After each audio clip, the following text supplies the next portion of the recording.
Greetings. Is this thing on? It is? Good. If you're listening to this right now, I urge you to take caution going forwards. The content of these tapes can be disturbing to some listeners. The following warnings must be considered. These audio logs contain descriptions and depictions of gore, blood, and wounds, descriptions of infection, disturbing scenarios, mentions/implications of cannibalism, themes of self-harm, and flower gore. If you have chosen to proceed, welcome. My name is Twilight Sparkle, the head of the research team combating the disease known as PHYTODERMATA. I have made these tapes as a method for cataloging my research notes in a more easily consumed format.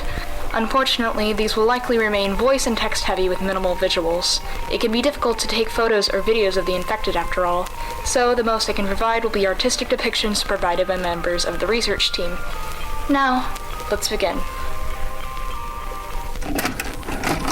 Twilight Sparkle, current head of the research team dedicated to finding a cure. Alicorns are immune to the virus, making her a prime candidate to work on researching the disease. She wears protective equipment not to protect herself, but to help prevent the spread of PHYTODERMATA. Stat sheet. Status: immune. Health: great. Stress: medium-high. Researcher's notes. Early on during the pandemic, I found myself the only one without symptoms among my friends. After a certain disastrous incident I will not describe just yet, I'm still having trouble processing what happened, all my closest friends became infected. They began to progress in their stages of infection while I remained unaffected by it. I even inhaled and consumed the very same spores and blood that they did. My current theory is that alicorns are immune to this disease. I'll have to consult the princesses. Celestia and Luna. Sometimes I forget I'm a princess now. To see if the infection has reached Canterlot yet. If this theory is correct, they should hopefully be immune as well. Fluttershy, the first infected and currently stuck on stage 4 of the infection. Despite the infection, she remains rather docile, although rather flighty. She is currently being kept within the Research Institute to test for possible cures to the infection. The flowers that grow from her resemble butterfly weed the most. Stat sheet. Status: stage 4 infected. Health: okay, has several open wounds from the flowers growing and has gone blind and mute, but has been kept in the best possible condition by the research team. Stress: low when alone, high when others are present. Researcher's notes.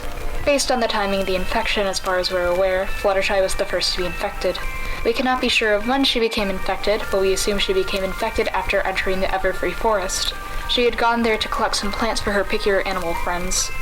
I had recorded this for posterity so that I had an exact account from her once we had a better grasp of the infection. This was recorded prior to her entering stage 4 and while she could still speak. Well, I had gone into the forest to find some wild vegetables for Angel Bunny's salad. See, he can be really picky when it comes to his food, so... Right. Sorry. You want me to tell you what happened? When I went into the forest, I found some really pretty flowers. They looked almost similar to swamp blossoms, but instead of being blue with orange spots, they were... Sorry, I'm having a bit of trouble remembering, Twilight. I think they might have been black with these greenish-blue spots, but it was really hard to focus on them. Their scent was really overwhelming, so I ended up leaving them alone. Once I got the ingredients for Angel Bunny's salad, I returned home. Based on her account, I can only assume the infection started with this odd flower. Soon after her visit to the Everfree Forest, she had gotten really sick. We thought it was just a cold at first until she started coughing up blood. We ran her to a doctor and found flowers growing in her lungs. She seemed to be breathing fine, however, so she had been sent home and we took turns taking care of her. Her condition got worse as she began to cough up the flowers and her coat became discolored. That may be how the second case occurred, as most of us had taken safety precautions except for 2 of us. The infection has progressed to the point where flowers have overtaken her eyes and mouth completely. It doesn't seem to be progressing any further. She's currently in what we have deemed stage 4. We have determined these stages based on what we had observed of Fluttershy's infection. There may be more stages of the infection, but Fluttershy has yet to progress to them, thankfully. I hope we can cure her soon. The damage done seems to be permanent though, so even if we manage to cure her, she will likely remain blind and possibly mute even after recovering. Pinkie Pie, the second infected and currently one of the most dangerous and prolific infected. Once she became infected, the infection had spread rapidly, starting with what remained of the main 6. Currently on stage 4 of the infection, and the flowers growing from her resemble lilies. Stat sheet. Status, stage 4 infected. Health. Unknown, as no researchers can get close enough to examine her. She has open wounds from where the flowers had grown from her skin, and it seems her self-inflicted injuries have mostly healed over. Stress, presumably low. Researcher's notes. I suppose I have to discuss the incident. When we were taking care of Fluttershy, Pinkie Pie neglected to take proper precautions.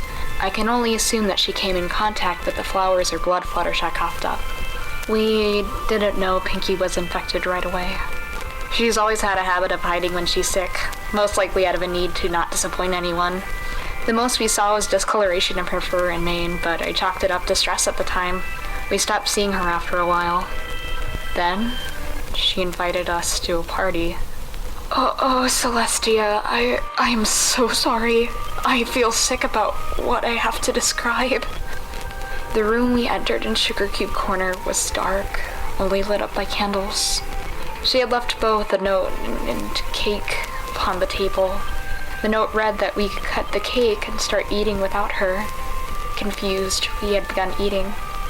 And then, she revealed herself. Oh God, she revealed herself.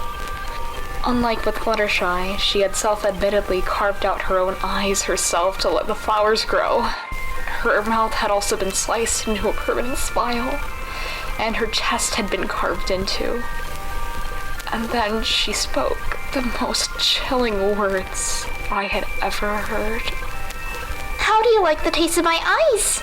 I made that cake with blood, you know. You better eat it. She had baked her eyes into the cake. We ate her eyes. Oh my God. We had run out of Sugar Cube Corner, surprisingly intact despite the whole ordeal. The others became infected soon after that. I can't believe that Pinkie would be able to do this to herself. Sorry, I can't continue this report anymore. I'm sorry. My apologies. It seems I've run out of time.